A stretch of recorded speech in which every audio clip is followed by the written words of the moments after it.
Hello students, आज हम discuss करने जा रहे हैं अपना next revision topic in visual basic BCA fourth semester में लेबल कंट्रोल के बारे में। लेबल कंट्रोल हम कल ऑलरेडी टेक्स्ट बॉक्स की प्रॉपर्टीज़ के साथ डिस्कस कर चुके थे। सो आइए एक बार इसे फास्टली रिवाइंड करते हैं कि लेबल जो होता है ये एक कॉमन कंट्रोल होता है हमारा टूल बॉक्स का। लेबल का जनरली हम बात करें तो लेबल की जनरली जो प्रॉपर्टीज़ होती हैं वह लगभग हमारी सेम प्रॉपर्टीज़ ही रहती हैं टेक्स्ट बॉक्स की तरह, बट यहाँ पर 34 पॉसिबल प्रॉपर्टीज़ होती हैं जिनको यूज़र अपने अकॉर्डिंग प्रॉपर्टी विंडो की हेल्प से at the design time change कर सकता है। यहाँ पर फ़ॉन्ट का ऑप्शन होता है लेबल में आपके लिए, कैप्शन का ऑप्शन होता है आपके लिए लेबल्स में, और लेंथ का ऑप्शन होता है आपके लिए, हाइट एंड विड्थ का ऑप्शन होता है आपके लिए। तो इसको आप अपने अकॉर्डिंग चेंज कर सकते हैं। लेबल्स को अगर आपको फॉर्म पर लाना होता है तो उसके लिए आपको क्या करना होता है कि आप फॉर्म पर जाकर टूल बॉक्स में जाकर लेबल्स पर डबल क्लिक करेंगे, देन वो आपके फॉर्म पर अपीयर हो जाता है। तो जैसे जैसे आप लेबल्स को अपने सेलेक्ट करते जाएंगे, जैसे मान लीजिए आपने पर्टिकुलर फर्स्ट लेवल को सिलेक्ट किया, वो आपके फॉर्म पर अवेलेबल हो गया। जब आपके फॉर्म पर वह अवेलेबल हो जाता है तो आप उसमें देखेंगे कि वहाँ पर आपके कोड विंडो में वह लेवल 1 लिख कर आ रहा होगा।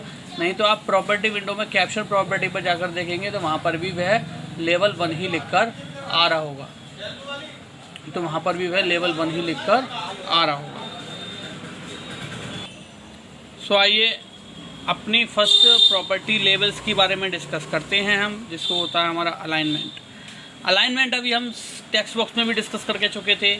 अलाइनमेंट जनरली माइक्रोसॉफ्ट वर्ड में भी, जैसे कि आप प्रीवियस हम बोलें कि प्रोग्रामिंग लैंग्वेजेस के अलावा आप माइक्रोसॉफ्ट वर्ड आपने यूज़ करा होगा, तो उसमें आपका 4 टाइप्स का अलाइनमेंट होता है: right alignment, left alignment, justify alignment और centre alignment. But in the programming language there are 3 types of alignments available.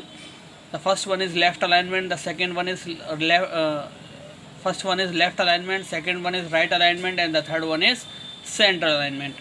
So in the label, this property for label has 3 possible settings. By default it is 0, यानी कि अगर by default हम अगर इसकी बात करें तो by default इसकी जो वैल्यू होती है वह 0 होती है, which means the text in the label is left justified। जिसका मतलब होता है जब by default 0 सेट होता है कि जो लेबल है वह हमारा लेफ्ट अलाइनमेंट सेट है, यानी कि लेफ्ट जस्टिफाइड है वह। If the value is 1 the text is right justified. अगर वैल्यू आपकी 1 है अलाइनमेंट में तो आपका जो लेबल के अंदर टेक्स्ट होगा वह आपका राइट अलाइंड होगा, और अगर उसकी वैल्यू हम 2 कर देते हैं तो वह हमारा सेंटर अलाइनमेंट हो जाता है लेबल्स में। हो जाता है लेबल्स में। तो हमने अलाइनमेंट में जाना कि there are 3 possible settings of alignment in the label. Next हमारी जो प्रॉपर्टी आती है वह आती है हमारी बॉर्डर स्टाइल, जिसको हम बैक स्टाइल भी बोलते हैं। बॉर्डर स्टाइल हमारी नेक्स्ट प्रॉपर्टी होती है जिसको हम बैक स्टाइल भी बोलते हैं। So this property has 2 possible values as text boxes. अगर हम बात करें तो टेक्स्ट बॉक्सेस की तरह यहाँ पर भी 2 पॉसिबल सेटिंग्स होती हैं लेबल्स में। The difference is that the default value is 0, so labels don't start with the border. But difference इतना होता है कि जब यहाँ पर डिफ़ॉल्ट वैल्यू हमारी 0 है तो यहाँ पर वह क्या होता है, नो बॉर्डर शो करता है, यानी कि वह बॉर्डर के साथ स्टार्ट नहीं होगा। Set the value to 1 and the label resembles our text box. अगर हम इसको वैल्यू 1 कर देते हैं तो वहाँ पर हमारा वह एक बॉर्डर रिसेंबल कर लेता है एज अ टेक्स्ट बॉक्स की तरह, जैसे जिस तरीके से टेक्स्ट बॉक्स में होता है। दिस इज़ ओकेशनली यूज़फुल, जो कि हमारा बहुत ही मेन पर्पज़ के लिए यूज़ किया जाता है। When your program display result, जब आपका प्रोग्राम डिस्प्ले करता है रिजल्ट के लिए। Using labels with a border style property, अगर आपको लेबल्स को बॉर्डर स्टाइल प्रॉपर्टी शो करनी है, value of 1 for displaying output avoid the problem of text boxes being changing by the user. तो उसके लिए आपको क्या करना पड़ता है, वैल्यू जो 1 है जो आउटपुट के दौरान अवॉइड करती है प्रॉब्लम को जो कि टेक्स्ट बॉक्स के अंदर आती है। ठीक, तो यानी कि 1 के लिए लगाने के बाद आपको बॉर्डर डिस्प्ले होने लगेगा। देन नेक्स्ट आता है हमारा ऑटो साइज़। नेक्स्ट प्रॉपर्टी की हम बात करें तो नेक्स्ट प्रॉपर्टी हमारी आती है ऑटो साइज। सो ऑटो साइज से आप समझ रहे होंगे कि हमारी ऑटो साइज प्रॉपर्टी जो होती है तो ऑटोमेटिकली हमारे साइज़ को एडजस्ट करती है, वो ऑटोमेटिकली हमारी साइज़ को एडजस्ट करती है। So unlike command button, labels can be made to group automatically in a horizontal direction. यानी कि अगर हम बात करें कमांड बटन की तरह, तो लेबल जो है वह ऑटोमेटिकली ग्रुप कर लेता है in a horizontal direction, horizontal direction में, and come pass the text replace in them, और वह टेक्स्ट को नीडी यानी कि अपने करीब लाकर उसको रिप्लेस कर देता है। This is a function of auto size property is set to false. यह ऑटो साइज प्रॉपर्टी का एक फंक्शन होता है जब हम ऑटो साइज प्रॉपर्टी को फॉल्स पर सेट कर देते हैं। However we need to change it to true. जब भी हम इसको चाहें तो हम इसको ट्रू पर सेट कर सकते हैं to take advantage of this feature. यानी कि इस जो हमारा कंट्रोल है इसकी इस एडवांटेज का हेल्प लेने के लिए, बेनिफिट लेने के लिए। Auto size also have word wrap property. Auto size जो होता है इसके पास वर्ड रैप प्रॉपर्टी भी होती है। If we set word wrap property to true the label will grow in a vertical direction. अगर हम उसकी वर्ड रैप प्रॉपर्टी को ट्रू कर देते हैं तो हमारा जो लेवल है वह वर्टिकल डायरेक्शन में ग्रो यानी कि बढ़ जाता है। To receive its content but the horizontal side will remain same.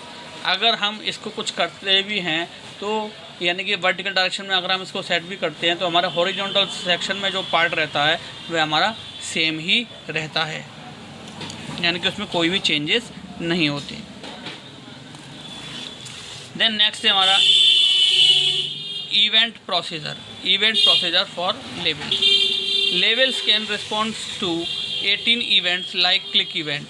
Labels की हम बात करें तो ये रेस्पॉन्ड करता है क्लिक इवेंट की तरह। जैसे कि 18 इवेंट्स अवेलेबल होते हैं, जैसे क्लिक इवेंट पर डबल क्लिक और चेंज इवेंट, मतलब जैसे कि 18 इवेंट्स की अगर हम बात करें तो जनरली जो यूज़ होते हैं हमारे पास डबल क्लिक और चेंज इवेंट यूज़ होता है। The property can also be change by using dot operator. यह प्रॉपर्टी जो होती है यह हम डॉट ऑपरेटर लगाकर यूज़ करते हैं इवेंट प्रोसीजर्स लेबल्स में।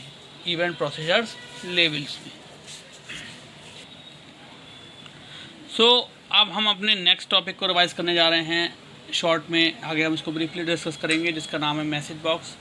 मैसेज बॉक्स की अगर हम बात करें तो मैसेज बॉक्स जो होता है वह यूज़र को इन्फॉर्मेशन प्रोवाइड करने के लिए या नोटिफिकेशन प्रोवाइड करने के लिए यूज़ करते हैं। Message box display information in a dialog box super imposed on a form like figure. यानी कि मैसेज बॉक्स जो है वो इस इंफॉर्मेशन को डिस्प्ले कराने के लिए एक डायलॉग बॉक्स की फॉर्म में यूज़ होता है।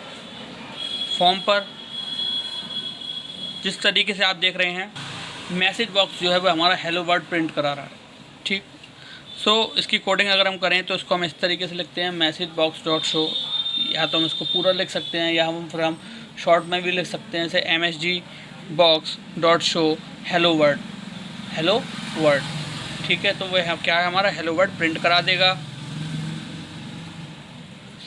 Then message box dot show variable name में हम कुछ भी ले सकते हैं, जैसे फैक्टोरियल है हमारा या कुछ भी है इस तरीके से। देन अगर आपको मैसेज बॉक्स के अंदर कमांड बटन इंसर्ट कराने हैं तो उसके लिए हमें क्या करना होता है, मैसेज बॉक्स ब्रैकेट के अंदर डबल कोट्स में you have yes and no button, then double quotes close comma VV yes and no. तो इस तरीके से वो आ जाएगा आपके पास मैसेज बॉक्स में डिस्प्ले होकर जब आप इसको रन कराएंगे। You have yes no button, then yes and no command button आपके सामने इस तरीके से अवेलेबल हो जाएंगे।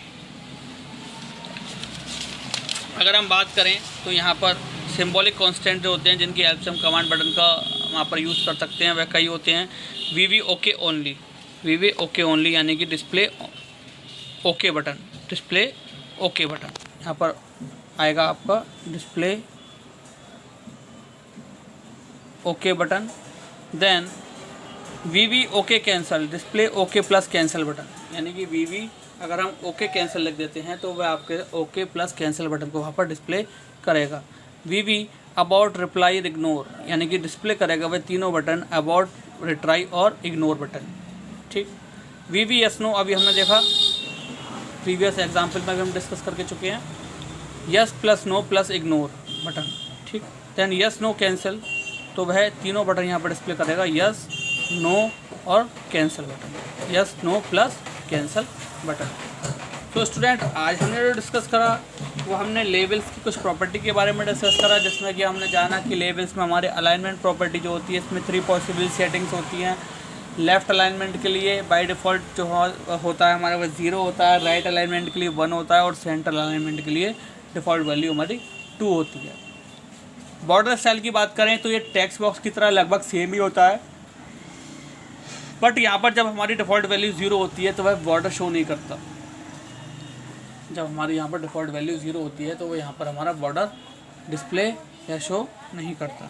ऑटो साइज़ की अगर हम बात करें तो ऑटो साइज प्रॉपर्टी जो होती है यहाँ पर हमें वर्ड रैप प्रॉपर्टी भी मिलती है इसमें, जो कि हमारी हॉरिजॉन्टल और वर्टिकल डायरेक्शंस को बिना रिफ्लेक्ट किए अपना टास्क परफॉर्म करते हैं। देन उसके बाद हमने इवेंट प्रोसीजर के बारे में डिस्कस करा कि इवेंट प्रोसीजर जो होते हैं वो हमारे क्लिक इवेंट की तरह वर्क करते हैं, और जबकि हमारा डबल क्लिक और चेंज इवेंट पर वर्क करता है। ये प्रॉपर्टी डॉट ऑपरेटर की हेल्प से चेंज होती है। मैसेज बॉक्स के मैसेज बॉक्स के बारे में हमने डिस्कस करा कि मैसेज बॉक्स जो होता है वो इन्फॉर्मेशन को डिस्प्ले कराने के लिए यूज़ किया जाता है। यहाँ पर हमने मैसेज बॉक्स के अंदर बटन कंस्ट्रेंट के थ्रू हम बटन कैसे एंटर कराते हैं वह हमने देखा कि हमने यहाँ पर यस नो बटन को ऐड कराया, और बाकी जो कंस्ट्रेंट होते हैं इसके अलावा उन कंस्ट्रेंट के बारे में हमने ब्रीफली डिस्कस करा, इसमें कि हमारा okay plus cancel, about, retry button, yes no button, yes no cancel button के बारे में हमने डिस्कस करा। सो आई होप स्टूडेंट्स आपको आज का लेक्चर अच्छे से समझ में आया होगा। सो आज के लिए thank you very much, have a nice day.